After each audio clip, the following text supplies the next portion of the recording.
In the name of self-defense, taking down an attacker with a single punch is a unique life-saving skill. Taking down attackers with just the power of your mind? Well, that seems a little far-fetched. Martial artists have claimed, boasted about, and built businesses upon all kinds of fake techniques. So-called karate dojos have promoted pressure point knockouts. Kung Fu masters have misled followers with unbeatable moves that don't really work. And some martial arts gurus have even claimed to wield extraordinary powers, like being able to knock out opponents without so much as laying a finger on them. While the martial arts industry has thousands of reliable, reputable people and techniques, the number of fakes out there is far greater than we would ever have guessed.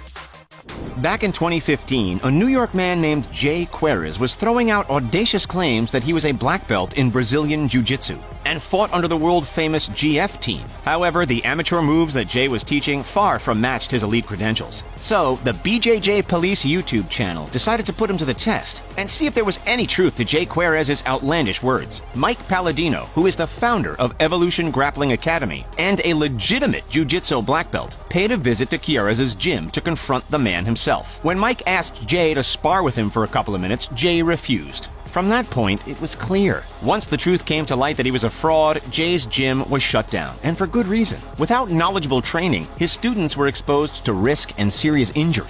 Jay is just one of the many so-called martial arts experts recently coming to light as no-good fakes. But why are martial arts frauds on the rise? It goes back to the outbreak of Kung Fu cinema. The Bruce Lee-style films created an aura of fantasy around martial arts. They brought mass attention to the industry, and whenever something is popular, there will always be people trying to scam money out of it. Thus began the rise of fake, money-hungry martial arts trainers.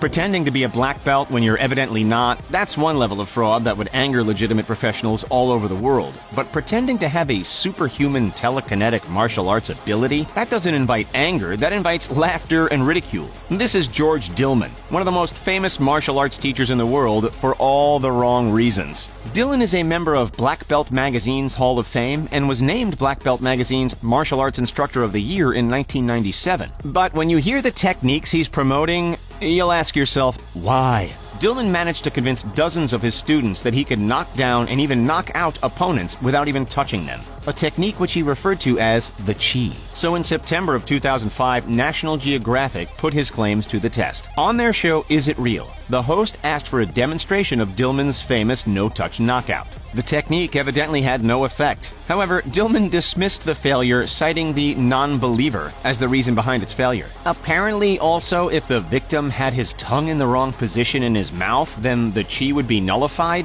Right. As far as science is concerned, Chi does not exist.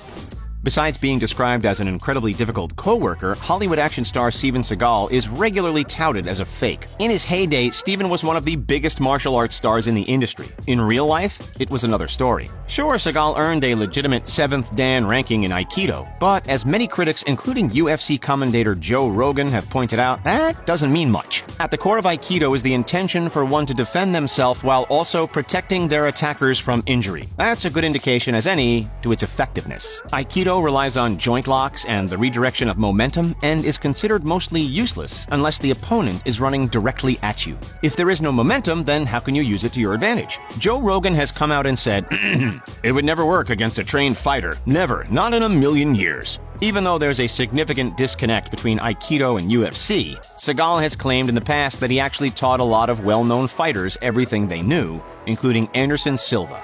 Bogus claims, no doubt. This does not work. While we're on the topic of Aikido, let's swivel our attention to another man who's been swept up in plenty of controversy. This is Yanagi Ryuken, a man who has been described as a master of Daito Ryu Aikido. And get this, a man who claims to have psychic abilities. Check it out, he has either mastered the art of mind control or there must be something in the water in his studio because all signs of science point to one conclusion: fraud. Fed up with nonsense like this and being promoted as truth, 35-year-old Japanese journalist and mixed martial artist Iwakura Tsuyoshi challenged Ryuken to a fight back in 2006, and here's what happened.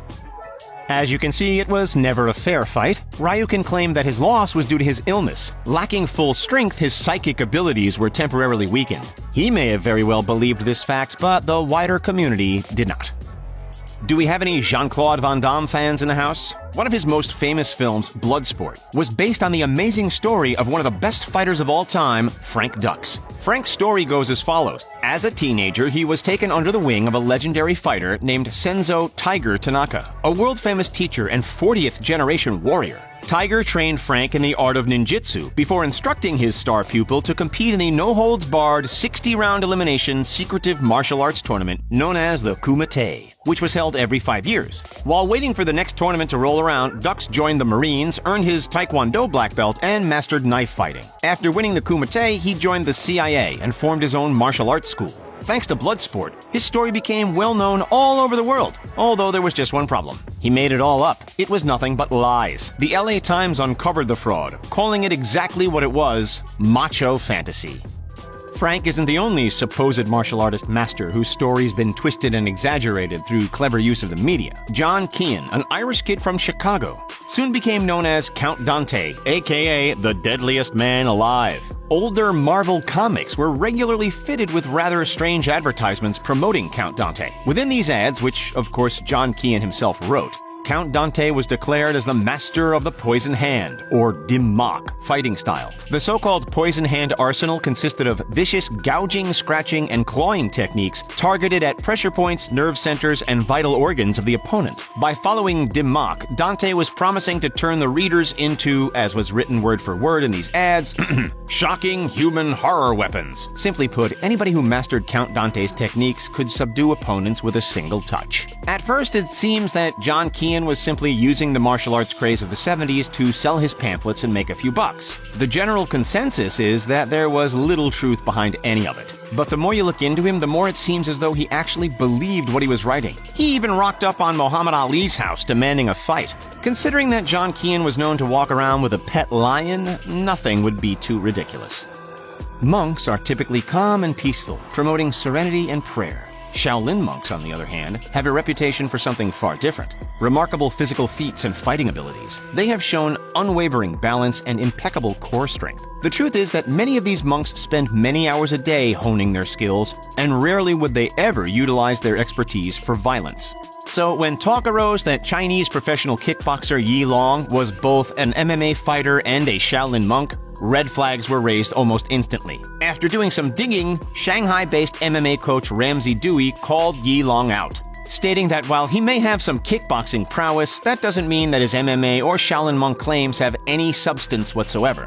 At the crux of it all, Yi Long's fake Shaolin monk background is a gimmick used to attract fans. Yi Long never trained in the Shaolin Temple. He merely learned his skills at the Shanghai Sports University. It goes without saying that for every effective martial art, there's an equally ineffective one. Styles like sumo, Wing Chun, capoeira, tai chi, and kung fu have all been on the receiving end of controversy. One Chinese MMA fighter, Zhu Xiaodong, was getting fed up with all the martial arts masters who were claiming that their brand of training was elite. So, Zhu called out one self-described kung fu master, Wei Lei, who was claiming supernatural powers. It took all of 20 seconds for Zhu to seal victory. He then took down a Wing Chun master in less than 2 minutes within the opening round. For all his efforts defrauding masters, Zhu was sued in 2019 for calling Tai Chi Grandmaster Chen Xiaowang a fraud. The Chinese court ordered him to pay tens of thousands of dollars and to issue a public apology. As if that weren't punishment enough, the government tanked his social credit rating to a point where he couldn't rent or own property or even buy plane tickets. As we move back to the world of Brazilian Jiu-Jitsu, we encounter Rafael Torre, another man whose story is full of lies. Torre infiltrated MMA online circles and started bragging about his 14-0 record, one he claimed to have created within underground pit fighting tournaments. Of course, he didn't have any proof, but people believed him. Oh, and he was also claiming to be an ex-Navy SEAL. After his notoriety grew, Torre caught the attention of Arab Sheikh Tahnoun bin Zayed Al Nahyan. He invited Rafael to the Abu Dhabi Combat Club to take on Bo Hirschberger, and within a minute, Rafael conceded defeat. Then, in 2001, Rafael took on heavyweight Ayoka Tianu in a professional MMA fight. Torre ended up winning with a knee bar, but it was obvious that he had paid his opponent to lose. The compounding lies quickly unraveled from that point. As another example of the no-touch knockout failing spectacularly, one Kaya master offered up $5,000 to any MMA fighter that could defeat him, with most fighters realizing that the no-touch theory was a crock of, well, you know. Take a peek at this video. As you can see, the MMA fighter has no trouble in taking down the supposed martial arts master, putting him away within less than 2 minutes with absolute ease. As soon as the first punch landed, it was money in the bank.